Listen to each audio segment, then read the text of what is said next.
स्वागत है आप सभी का। मैं हूं साहिल खान और आप देख रहे हैं साहिल की डायरी। भारतीय जनता पार्टी 400 पार का नारा लगा रही है। इसी नारे के साथ लोग जुड़ना चाहते हैं। हमारे साथ में है कौशिक साहब और इनके बारे में श्री नारायण कौशिक जी हैं और इनके बारे में बताया जाता है कि इन्होंने 25,000 रुपए से बिजनेस की शुरुआत की थी, लेकिन आज एक विश्वास पर करोड़ों में खेल रहे हैं और आज भारतीय जनता पार्टी में विश्वास जताते हुए 400 पार का नारा लगा रहे हैं। क्यों जी भाई, 400 पार का नारा एकदम मजबूती से लगा रहे हैं और भारतीय जनता पार्टी 400 पार का नारा जो लगा रही है उसको पार करने जा रही है। किस तरह से, कैसे? देखिए, मोदी जी की जो विकासकारी नीतियां हैं, चाहे वो शौचालय हो, चाहे भवन निर्माण हो, चाहे किसान सम्मान निधि हो, चाहे एक्सप्रेस वे हो, चाहे अपने सीमाओं को सुरक्षित करने की बात हो, चाहे अपने सेना के नौजवानों को एक आत्मबल देने की बात हो, सेना में नए नए हथियारों के शामिल करने की बात हो, नए नए विमानों को शामिल करने की बात हो, इन सारे विषयों को देश का कोई ऐसा क्षेत्र नहीं छूटा जिस क्षेत्र को भारत के प्रधानमंत्री ने जो है अपने से अछूता छोड़ा हो। अभी आपने देखा कि भारत की शक्ति का एहसास G20 समिट करा करके मोदी जी ने इसका एहसास कराया कि पूरे विश्व में भारत का भी अपना एक अस्तित्व है और भारत मजबूती से अपनी बात को विश्व पटल पर रख सकता है। आपने किसानों की बात की है, तो किसान अगर खुशहाल है तो उन्हें धरना देने की जरूरत क्यों पड़ी? देखिए, किसान खुशहाल है, उसको धरना देने की बात इसलिए पड़ रही है कि आप बताइए कि देश की आज़ादी को 70 साल हो गए और देश में जब से सरकारें बनना शुरू हुई सारे नेता कहते थे कि भारत एक कृषि प्रधान देश है। मैं ये कहता हूँ 10 वर्षों से मोदी जी की सरकार है। मैं 2013-14 में मैं जो है मिनिमम सपोर्ट प्राइस की बैठक में उत्तर प्रदेश का प्रतिनिधित्व किया था। उस समय उत्तर प्रदेश में समाजवादी पार्टी की सरकार थी और मैं समाजवादी पार्टी से उस समय बिलोंग करता था और मैंने देखा उस समय 13 रुपये जो है धान का समर्थन मूल्य था, उसको 50 पैसे समर्थन मूल्य बढ़ाने के लिए जो है पूरी मजबूती से पूरा प्रयास करना पड़ा मुझे। लेकिन वहाँ बैठे हुए अधिकारियों ने कहा कि सिंह साहब, यदि धान का समर्थन मूल्य जो है 13 रुपया यदि 13.5 रुपये दे दिया जाएगा तो पूरा हिंदुस्तान जो है धान की खेती करने लगेगा। मैंने उनके सामने एक प्रश्न चिन्ह लगाया था कि भारत में, मैं पूरे भारत की बात तो नहीं कर सकता, लेकिन मैं पूर्वांचल के 17 जिले की मैं राजनीति किया हूं। मैंने बहराइच से लेकर के कुशीनगर, देवरिया और मऊ तक के विभिन्न जनपदों के अलग अलग एरिया का मैंने उनको विवरण दिया था कि जिस जगह पर धान की खेती आप नहीं कर सकते हैं। तो उन्होंने उस बात को मजाक के रूप में लिया और आज के डेट में आप देखिए 21 रुपये तक समर्थन मूल्य धान का दिया जा रहा है सरकार के द्वारा। तो इससे आप ये मान सकते हैं कि किसान को शक्तिशाली बनाने की तरफ यह सरकार प्रयासरत है। और आप देखिए, किसान जो हमारा जो एक विषय का भी किसान है उसको भी किसान सम्मान निधि के माध्यम से जो है सरकार द्वारा पारितोषिक दिया जाता है लेकिन आप देखते हैं कि उसको पारितोषिक मिलता है। पूर्व में आप देखते रहे होंगे जो बड़े किसान थे, बड़े किसान ही जो है KCC का लाभ लेते थे। हमारा छोटा किसान तो डरता है कर्जा लेने से, वह बैंक तक जाता नहीं था। और आज किसान सम्मान निधि कम से कम उसको यदि 6,000 रुपये मिलता है तो 6,000 रुपये से किसान अपने बीज का जो व्यवस्था है उसकी कर लेता है। तो एक तरह से सरकार के द्वारा उसको प्रोत्साहित किया जा रहा है कि आप कृषि की तरफ आगे बढ़े, क्योंकि नौजवान जो हमारा था वो कृषि से पलायन कर रहा था और कृषि की तरफ जोड़ने का यह एक सार्थक प्रयास है। क्योंकि किसान सम्मान निधि जब मिलती है तो उसको ये लगता है कि कम से कम एक सीजन में हमारे बीज की व्यवस्था हो गई, एक सीजन में हमारे खाद की व्यवस्था हो गई। इस तरीके की चीजों को देख करके सरकार शक्तिशाली बनाती है। और जहां तक धरने की बात, सवाल ये उठता है कि सरकार MSP क्यों नहीं? देखिए, सरकार MSP, आप पूर्व की भी सरकारें रहीं, MSP बहुत निम्नतम स्तर पे दी जाती थी, लेकिन आज की सरकार ने कम से कम यह प्रयास किया कि किसान की, मैं वास्तविक रूप से मैं कृषि का छात्र होने के नाते मैं ये कह सकता हूं कि 100% तो नहीं, लेकिन किसान की आय में जरूर बढ़ोतरी हुई है कि जो पूर्व में किसान की आय थी उससे जरूर बढ़ोतरी हुई है। और किसान को देखिए अपनी पुरानी पद्धति पे भी आना पड़ेगा। जो हमारी खेती बाड़ी पशुपालन था, जब हम अपनी मृदा संरचना को सुधारेंगे, अपनी मिट्टी को मजबूत करेंगे, तो अभी एक बहुत बड़ा विषय है क्योंकि हमारी मृदा बीमार होती चली जा रही है। अब तक आपने देखा कि जो मुख्य पोषक तत्व है नाइट्रोजन, फास्फोरस और पोटास, इन्हीं का प्रयोग करके किसान खेती करता था। लेकिन हमारे खेती के लिए 17 एसेंशियल एलिमेंट्स की आवश्यकता होती है और आज जो सूक्ष्म पोषक तत्व हैं उनको सरकार के द्वारा बढ़ाया जा रहा है। चाहे वो सल्फर कोटेड यूरिया के रूप में यूरिया हमारे किसानों को दी जा रही है कि सल्फर की पूर्ति किसान अपने खेत में करे।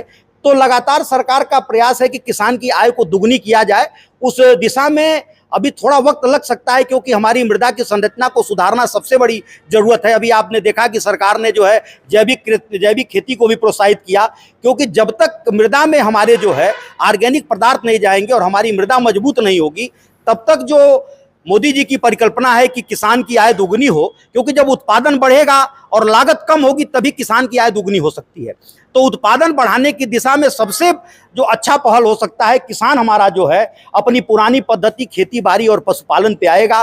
पशुपालन करेगा तो उसका गोबर उसके खेत तक जाएगा, और खेत तक जाएगा तो हमारी मृदा संरचना में सुधार होगा और किसान की आय दुगनी होगी। जहां तक आपका प्रश्न था धरने का, धरना देखिए कि यह एक राजनीतिक स्टैंड है, विरोधियों के द्वारा एक कुरचित षड्यंत्र है कि आप ये बताइए कि आखिर क्या कारण है कि पंजाब के कुछ चंद किसान, हरियाणा के कुछ चंद किसान, उत्तर प्रदेश के कुछ चंद किसानों को छोड़ दिया जाए, तो एक किसान का जो बड़ा जनसमूह है वो इस पूरी व्यवस्था में क्यों नहीं अपनी हिस्सेदारी। क्या वो किसान नहीं थे जो मर गए वहां पर? नहीं, मैं उनको किसान मानता हूँ, वो 100% वो किसान थे। उनकी कुछ अपनी मांग रही होगी, उनकी अपनी सोच है कि सरकार से उनकी कुछ और इच्छाएं रही होंगी कि सरकार हमको कुछ और बेहतर दे, और सरकार का भी प्रयास है, सरकार ने उनसे लगातार वार्ता किया है, और सरकार का भी प्रयास है कि उनकी जो मांगे हैं उस मांगों को कितना अच्छे तरीके से और बेहतर उनको किया जा सकता है। उस दिशा में आने वाली सरकार जब मोदी जी की 400 पार की आएगी तो उस दिशा में भी पहल होगा, उस दिशा में भी कार्य होगा। आप समाजवादी पार्टी से थे और भालचंद्र यादव पूर्व सांसद के काफी करीबी माने, अचानक छोड़ के सपा से भाजपा में जाना? देखिए, मैं समाजवादी पार्टी तो मैं 2019 में ही छोड़ दिया था, और अपने सभी समाजवादी साथियों से क्षमा मांगते हुए मैंने समाजवादी छोड़ा था, क्योंकि समाजवादी पार्टी के सभी साथियों ने मुझे बहुत सम्मान दिया और आज भी उनका सम्मान मेरे साथ रहता है। लेकिन भालचंद्र यादव जी को उस समय भी टिकट नहीं मिला था, और भालचंद्र जी हमारे एक अच्छे मित्र थे और एक मित्रों में उनकी मैं गिनती करता था, और उस तरीके का जन नेता भी इस जनपद क्या पूर्वांचल में उस समय कोई नहीं था। और भालचंद्र यादव जी के साथ मैं उनका समर्थक था, क्योंकि एक अपनी आदत है कि कोई भी दल जो होता है, दल वो माँ की तरह होता है, और माँ के साथ कभी गद्दारी नहीं होनी चाहिए। मैं समाजवादी पार्टी में था, मैं समाजवादी पार्टी के साथ गद्दारी करके मैं अपने एक मित्र के साथ अपने मित्र धर्म का निर्वहन नहीं कर सकता था। इसलिए मैंने जो है समाजवादी पार्टी साथियों से क्षमा मांगते हुए मैंने जो है समाजवादी पार्टी को छोड़ा था, और फिर मैंने भालचंद्र यादव का साथ दिया था। लेकिन आज वर्तमान में भारत की आवश्यकता है कि नरेंद्र मोदी को दोबारा इस देश का प्रधानमंत्री बनाया जाए, ताकि देश जो मजबूत हुआ है और मजबूत हो सके। आप सभी जानते हैं कि विश्व पटल पर जिस तरीके की छाप हमारे देश के प्रधानमंत्री ने छोड़ा है, अब तक के इतिहास में किसी भी प्रधानमंत्री द्वारा इस तरीके की छाप विश्व पटल पर नहीं छोड़ा गया था। लोग बोल रहे हैं कि दोबारा अगर आ गई भाजपा तो संविधान बदल देंगे। देखिए, संविधान बदलने की बात नहीं, संविधान में कुछ अमूलचूल परिवर्तन की आवश्यकता है। जैसे अभी आपने देखा कि एक धारा 370 आपके कश्मीर से हटाया गया।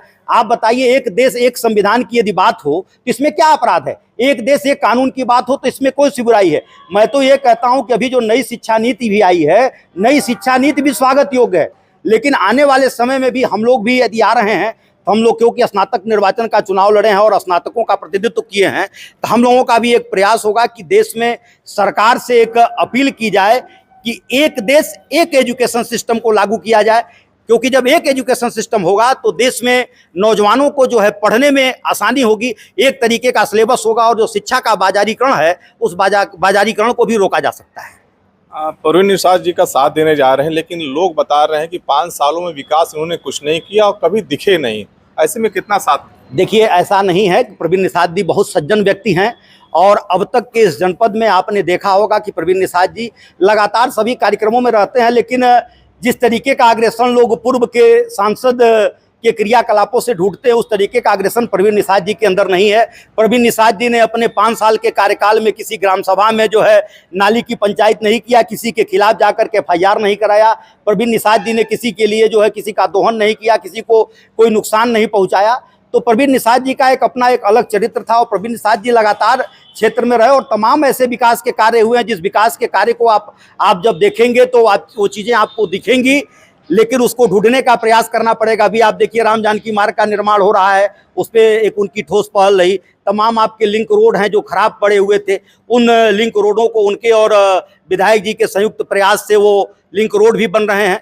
तो धीरे धीरे पूरे जनपद का विकास हो रहा है। और अभी आप देखिए, कभी आप देखते रहे होंगे कि आपका खलीलाबाद से मेहदावल जाने वाले रोड पर पूर्व के नेता जो है धान की रुपाई किया करते थे। आज के डेट में कम से कम इस सरकार की देन है कि इस रोड पे आप पूरी सुगमता से जो है मेहदावल सिद्धार्थनगर की यात्रा पूरी सुगमता से करते हैं। राकेश सिंह बघेल की देन। तो राकेश सिंह बघेल भाजपा के ही तो व्यक्ति हैं, भाजपा से बाहर के तो व्यक्ति नहीं थे वो। सांसद जी की बात कर रहे हैं हम। नहीं, मैं ये कर रहा हूं भाजपा का कोई भी व्यक्ति यदि संयुक्त प्रयास कर रहा है, यदि विधायक है, सांसद है, सारे लोग जनप्रतिनिधि हैं, तो सबके विकास को एक संयुक्त प्रयास माना जाता है, क्योंकि ये टीम है। भारतीय जनता पार्टी एक टीम वर्क के साथ काम करती है, और पूरा टीम जब एक संयुक्त प्रयास करता है तभी कोई विकास हो सकता है। और विकास की कड़ी में आप ये मान के चले कि जिले को ऐसा प्रतिनिधित्व मिला हुआ है जो एक कुशल प्रतिनिधित्व है। आप चाहे धनघटा के विधायक को ले लीजिए, चाहे आप मेहदाउल के विधायक को ले लीजिए, चाहे खलीलाबाद के विधायक को ले लीजिए, चाहे सांसद को ले लीजिए, ये एक ऐसा प्रतिनिधित्व आपको मिला हुआ है कि जो जनपद के विकास की एक नई परिभाषा लिख रहे हैं लोग, और विकास अनवरत ये जनपद विकास के पथ पर अग्रसर है। देखिए, श्रीनारायण कौशिक जी हैं और किसानों की ज़्यादा इन्होंने बात किया, क्योंकि आप जैविक खाद का उपयोग करते हैं, क्योंकि किसान जुड़ा हुआ मामला है और इनकी कहानी बहुत लंबी है। आपने बताया नहीं कि आपने शुरुआत कहाँ से की थी। हमने बताया कि 25,000 शुरुआत की था, लाख करोड़ों में आप लाखों में। नहीं, मैं 25,000 रुपये अपने एक मित्र से उधार लेकर के मैंने व्यापार की शुरुआत किया था। अभी आपने कहा कि नौकरी नहीं मिलती है लोगों को। देखिए, नौकरी की तलाश उनको करना होता है जिनको एक उद्देश्य है कि बस हमको अपना जीविकोपार्जन करना है। लेकिन मोदी जी का जो विजन है, startup India, stand up India या वन डिस्ट्रिक्ट वन प्रोजेक्ट, इस तरीके की चीज़ों को हमारे नौजवानों को आगे बढ़ करके लपक करके इस इन योजनाओं को लेना चाहिए और ले करके अपने को शक्तिशाली बनाना चाहिए। और आप नहीं शक्तिशाली होते हैं, आपके साथ यदि 100 लेबर का परिवार जुड़ता है तो 100 लेबर का परिवार शक्तिशाली होता है। वो ट्रक जो आपके वहाँ से माल लोड अनलोड करते हैं उनका परिवार शक्तिशाली होता है, जो ट्रक मालिक होते हैं उनका परिवार शक्तिशाली होता है, और आपके रोजगार में जो रॉ मटेरियल यूज होते हैं उसको सप्लाई देने वाले परिवार शक्तिशाली होते हैं। इसलिए मैं नौजवानों से एक आह्वान करूंगा कि आप नौकरी की तलाश करें, लेकिन आपका एक सतत प्रयास होना चाहिए कि आप राष्ट्र को मजबूत बनाने में स्वरोजगार को यदि आगे बढ़ाएंगे तो आप अपने साथ साथ जो आपके साथी जो सरकारी नौकरी के लिए भटक रहे हैं उन नौजवानों को भी प्रोत्साहित करके अपने साथ जोड़ करके और आप उनको जो है आगे बढ़ाने का कार्य करेंगे, उनके परिवार को शक्तिशाली बना सकते हैं। बहुत शुक्रिया।